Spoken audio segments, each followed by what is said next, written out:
I never thought I'd have to defend boundaries in my own marriage. I'm Ethan, 38. I've always believed respect doesn't need speeches. It shows up in the little choices two people make every day. My wife Lauren used to believe that too. Or at least I thought she did. Her best friend Adam had been in her life long before me. I never tried to replace him or compete. I'm not that guy. I trusted her, trusted us, and for years their friendship was harmless. Different cities, group chats, the occasional birthday message. But things change. And sometimes they change quietly. It started with inside jokes, memes, late-night messages she smiled at without letting me see the screen. I told myself it was nothing. That married people don't need to monitor each other's phones. That trust meant silence. But silence gets heavy when you're the only one holding it. One evening she came into the kitchen, phone in hand, excitement in her voice. Adam invited me on a weekend trip. Just to clear my head. A cabin by the lake, cozy, cheap, unplugged. I think it'd be good for me. She said it like she was asking about takeout. You mean you and him alone? I asked. She shrugged. We've been friends forever.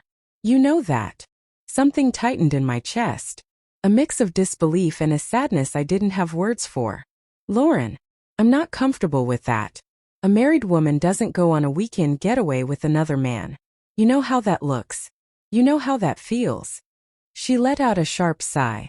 Oh my God, Ethan. Grow up. Not everything is cheating. Sometimes men and women are just friends. I didn't say you were cheating, I said quietly. I'm saying it crosses a line. It disrespects our marriage. She rolled her eyes and stormed off. I thought that was the end of it. An argument we'd revisit when we were both calm. I was wrong. The next morning, a coworker texted me a screenshot. Bro, is this about you? My stomach fell before I even opened it. A public post on Lauren's page. A meme mocking jealous husbands. Her caption. Apparently having a male best friend is a crime now, rolling on the floor laughing, grow up guys. And the comments. Women calling me a red flag. Men laughing, calling me insecure. Strangers validating her. Strangers mocking me. My marriage, my boundaries turned into entertainment. I didn't text her. Didn't call. Didn't yell. I just stared at my screen, feeling something cold form behind my ribs. It wasn't anger. It was understanding. She had chosen humiliation over communication. Performance over privacy. Validation from strangers over the dignity of her husband. When she came home that evening, still smiling at her notifications, she said, Relax, Ethan. It's just a joke. It's not a joke to me, I said. You mocked my boundaries publicly. You mocked me. She groaned. You're overreacting. Everyone knows it was lighthearted. No. Forgetting the milk is lighthearted. Making fun of how I dance is lighthearted. Publicly humiliating your husband? That's something else. So what? She snapped. You want me to delete it?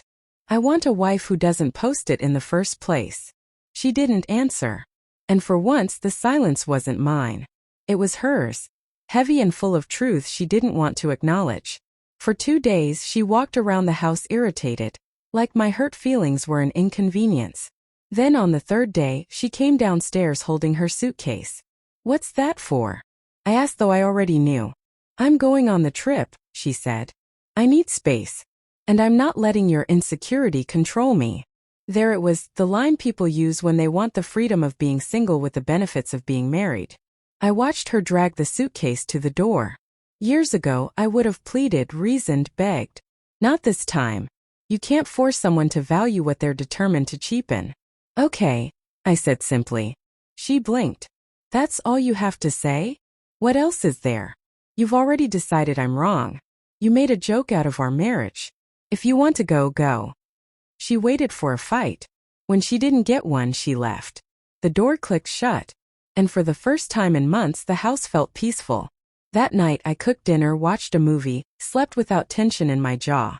Not because she was gone, but because I wasn't bending myself into knots trying to save something she was tearing apart. She came home Sunday evening, suitcase wheels dragging across the floor. She didn't call out. I didn't rush to meet her. Eventually she stood in front of me. So, she said, aren't you gonna ask how it went? No. Because it shouldn't have happened at all. You're being dramatic. I'm being decisive, I said. There's a difference.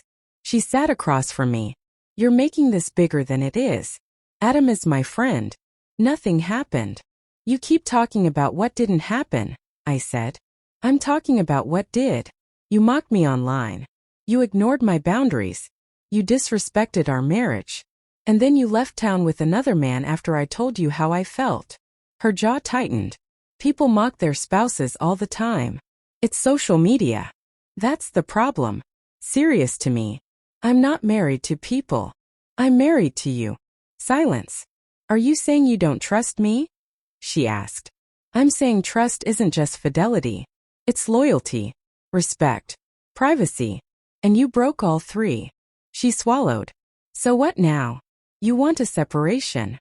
No. I want accountability. I want you to understand what you did.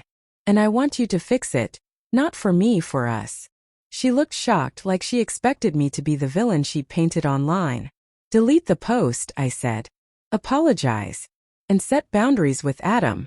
Because if you can't prioritize your marriage over public attention and old friend validation, then yes, we have a much bigger problem. For the first time, the defensiveness cracked. Guilt came through. I didn't think it would hurt you like that, she whispered. You didn't think at all, I replied. You reacted. And you did it publicly. Her voice softened. I'll delete it. And I won't go on another trip. I'll talk to him. If that's what you want. It's what the marriage needs. She nodded slowly. And for the first time in a long time, she looked like the woman I married. Not perfect, but willing to grow. Later, when she reached for my hand, I didn't take it right away. Not out of anger, out of honesty. Respect lost quietly takes time to rebuild quietly.